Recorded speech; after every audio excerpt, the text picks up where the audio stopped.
now I'd like to formally introduce Commissioner Deutsche. Commissioner Stephen R. Deutsche was a Coast Guard member of the Coast Guard, and he served his active duty in port security and search and rescue. He received his undergraduate degree in economics and business administration from Wagner College, New York City. He holds master's degrees in planning and community organization from Springfield College and in counseling and group work from the University of Rhode Island. He came to us from Rhode Island, where he was a member of his town council, an elected state representative, and elected state senator. He's an active member of the Murdoch Baptist Church, Charlotte County YMCA, and the Homeless Coalition. As commissioner, he serves on the Children's Services Council, Metropolitan Planning Organization, and the Community Action Agency Advisory Board. And he represents commissioners at Charlotte County Airport Authority, Charlotte Harbor Community Redevelopment Authority, Murdoch Village CRA, Housing Authority, and the Industrial Development Authority. Please help me welcome Commissioner Stephen R. Deutsche.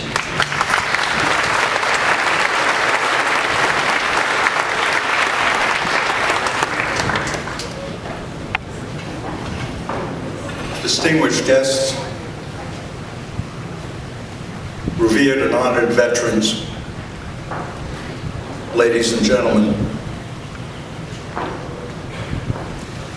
A long time ago in a far-off land, may be hard to believe, but a freckle-faced, red-haired 5-year-old sat on the front step of an apartment house in the Bronx, looking up at the 6-story buildings, maybe some 75 feet across the street. And I could literally see hundreds of windows. It was a brick canyon, and I could see windows as far as the eye could see to the left, as far as the eye could see to the right. And all of a sudden, my eye focused on a small little flag with a gold star in it. And then a few windows to the left, I saw another one. And then 2 stories below, I saw another one.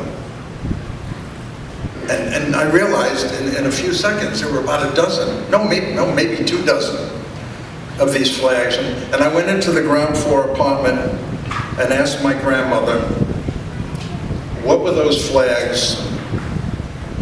What were they for? What did they stand for? What did they mean? And with the tender love and care that only a grandmother could exercise with an inquisitive 5-year-old, she explained that each star was for someone who had died in the war. A son, a husband, daughter, a father, they were all gone and not coming home. I went back outside and sat down on the step and stared for maybe an hour and a half, 2 hours, and cried. Brought me in the house, held me in her arms, comforted me, shared they were at peace with the Lord, and she softly prayed.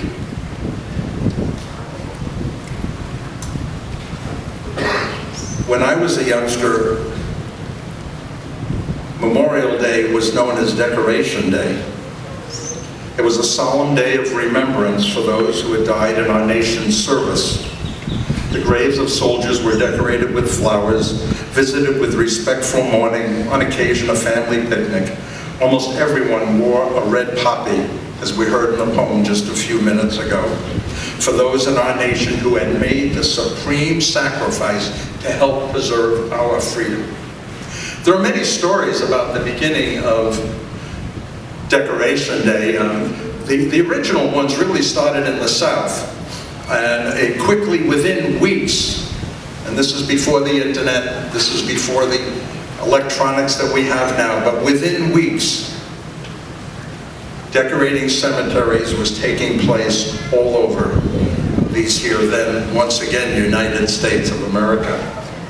Yesterday morning, our pastor shared a story of one of the first reported incidents of celebrating Memorial Day. He told of a woman in a Confederate state who went to the cemetery and placed some flowers on the graves of her two sons who were killed in the war.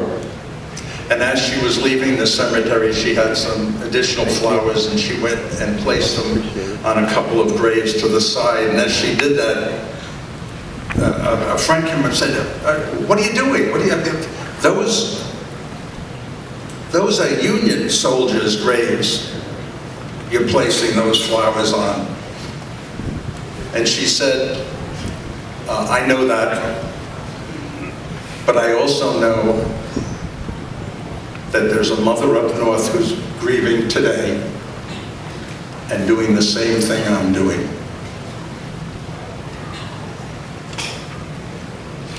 Originally, the day, as we heard in the proclamation, was officially proclaimed on May 5th, 1868, by General John Logan, who was National Commander of the Grand Army of the Republic.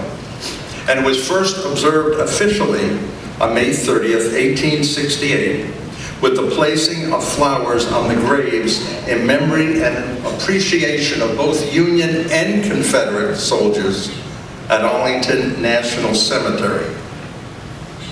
We've come to know it today. Memorial Day honors all Americans who have died in all of our wars.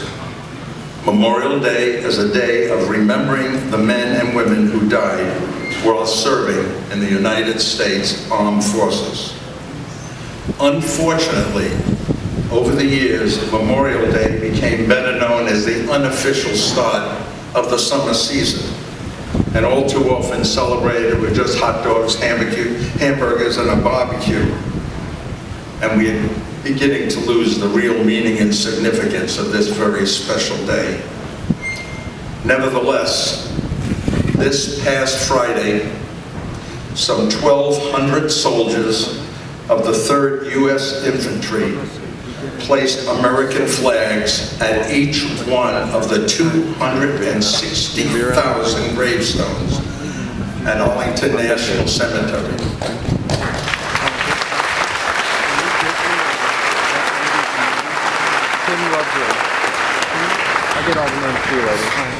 And then, and they're still there now, they continue to patrol it through this evening to make sure that every single flag kept waving.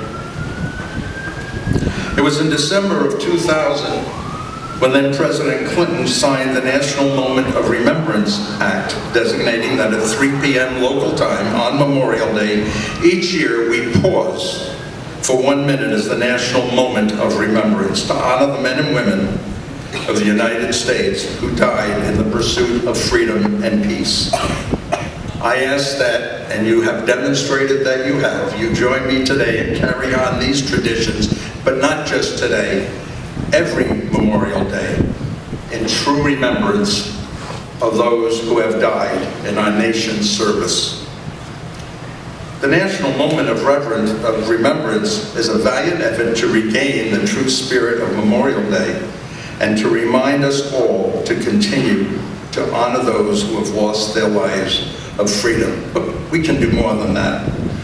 We can encourage each other to visit cemeteries and place flags and flowers on soldiers' graves, to visit memorials and reflect with fellow neighbors, to fly the U.S. flag at half-staff until noon, to fly the POW MIA flag to remember and to honor those who have had to pay the ultimate price for our freedoms.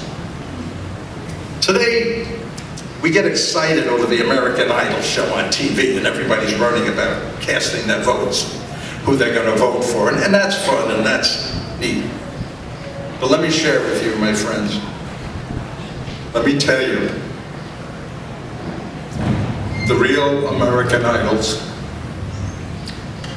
lie under a grassy field in southern France. They can be found in a small unmarked cemetery outside of Berlin.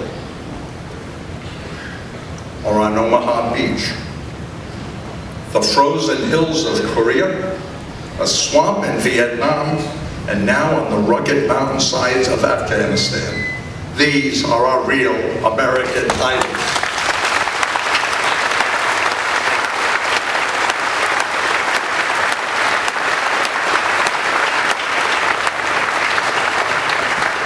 These are the men and women we should remember and idolize. And let us always remember, all gave some, but let us never forget, some gave all.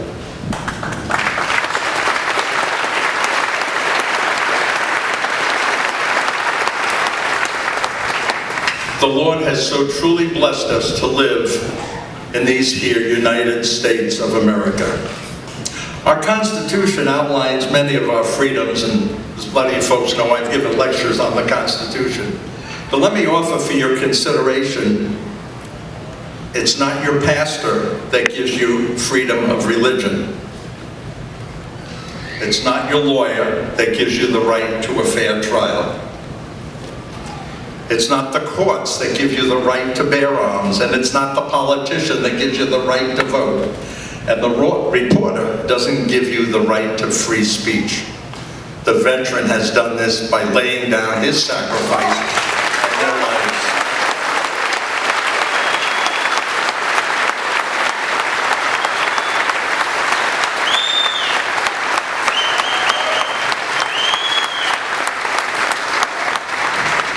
Those who have served our country deserve great admiration. Those who served and gave their lives deserve our eternal debt.